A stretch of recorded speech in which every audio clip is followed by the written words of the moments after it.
that's, we don't say that in English, right? We say, have you done your homework? We don't say 作业 in front, okay? Word order, pro drop, okay? We drop the pronoun a lot in Chinese, but not in English, okay? Discourse, very different information structure. In English, we go right to the point, okay? Topic sentence at the beginning of a paragraph is like a requirement for writing. But in Chinese, it's very different. We don't tell you the main point at the beginning. We tell you a lot of background and eventually reach to the main point. Like there's a joke, like somebody tell officer, please tell his officer, like, sir, yes, the British boss, what? Sir, my mom was sick, yeah, and she needs to go to hospital. So what? Can I ask for leave tomorrow? So you see, he doesn't say, can I ask for leave? Okay, it's the other way around in the English culture, okay? Punctuation, of course, we know the differences.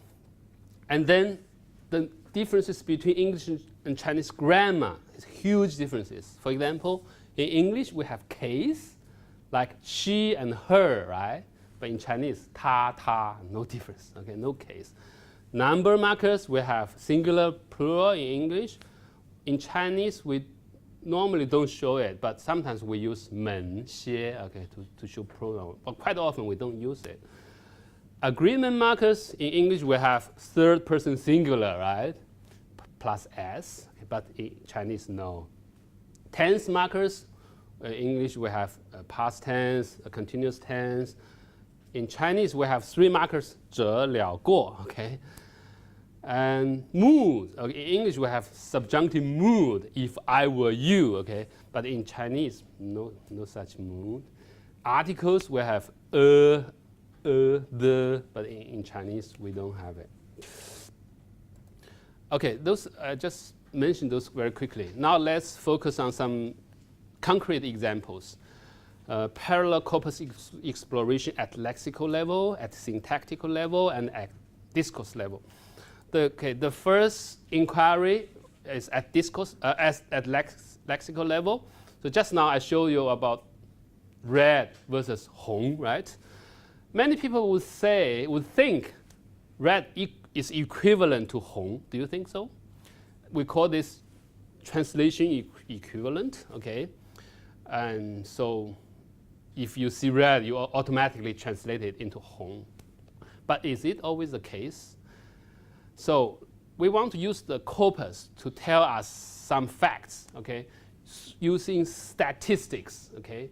We do not use our intuition. We do not use guesswork. We use facts, okay? A lot data, okay? A huge amount of data to back up our findings, okay? Is the English word red always translated into 红 in Chinese? And vice versa. Is red translated, is 红 translated into red in English all the time?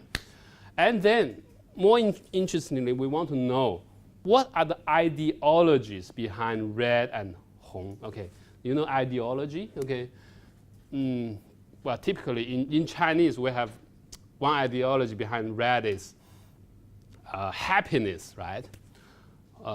Like wedding is red, 红喜事, and or popularity, 红人, right? Those kind of things. So those are ideas behind the word. Red is not just a color; it's an idea. Okay, it has many different ideologies behind it, and we want to find out: do English red and Chinese 红 have the same ideologies?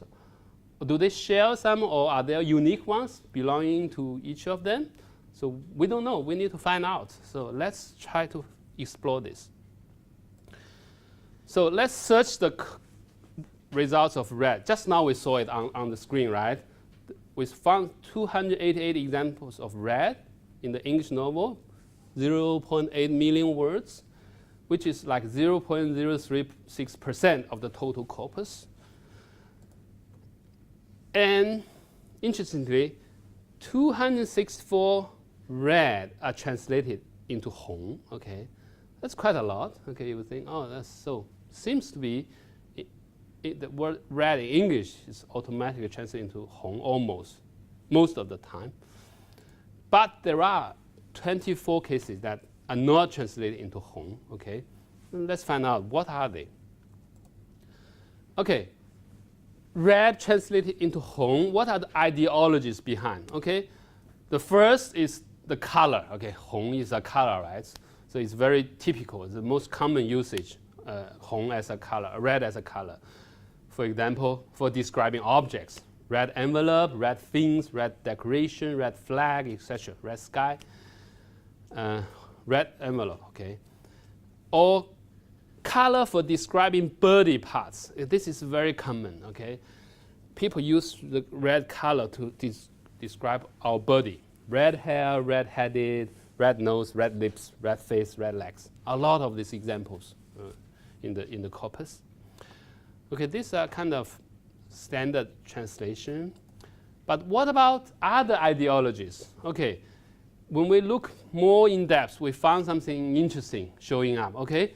We found that red is used to describe emotions a lot, okay? Facial expressions.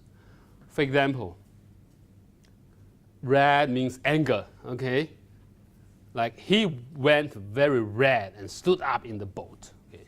涨红了脸 was angry, okay? It's anger. Or sadness, okay? Her eyes were swollen and red, okay?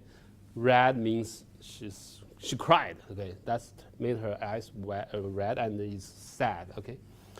And or shy or nervous, okay? Mr. Giles, who had been feverishly putting the teacups to rights, blushed very red and said that he had that honor.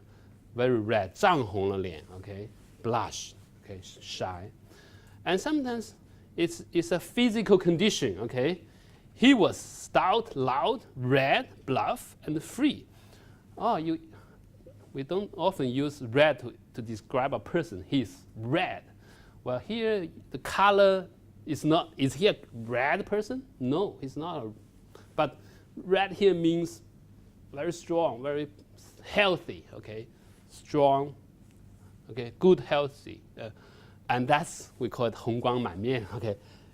If you wonder how do you translate that into Chinese, okay, 红光满面, very healthy, okay? And then when we look further, we found a lot of very interesting ideologies, like red gum is a disease, okay? The color is actually related to your body organs, which is a disease, okay? 丘疹性荨麻疹, okay?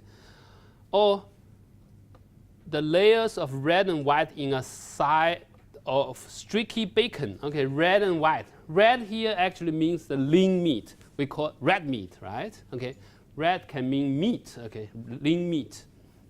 肥瘦相间的, okay. And caught on the spot or red-handed, okay, this is interesting. I don't know why it's called red-handed. Why not yellow-handed or green-handed? There's green hand, okay? Green hand means very new to something, right? Red-handed means you were caught on the spot when you were doing something bad, okay? So interesting ideology behind this particular color, okay, red. And then high temperature, red hot, okay? Because fire is red, so red can relate to temperature, high temperature, red hot. 会像炭火烧手一样丢掉它. Sometimes it can even mean noble family. Like here, red book. Okay, never look into the red book. Okay, 从来没有查过什么贵族谱. Wow, if we don't study this, we might find it hard to understand. What red book? What is that? Okay, in China we had the 红宝书. Okay, remember in the Chairman Mao's time. That's a little red book. That's a very different red book than this red book, okay?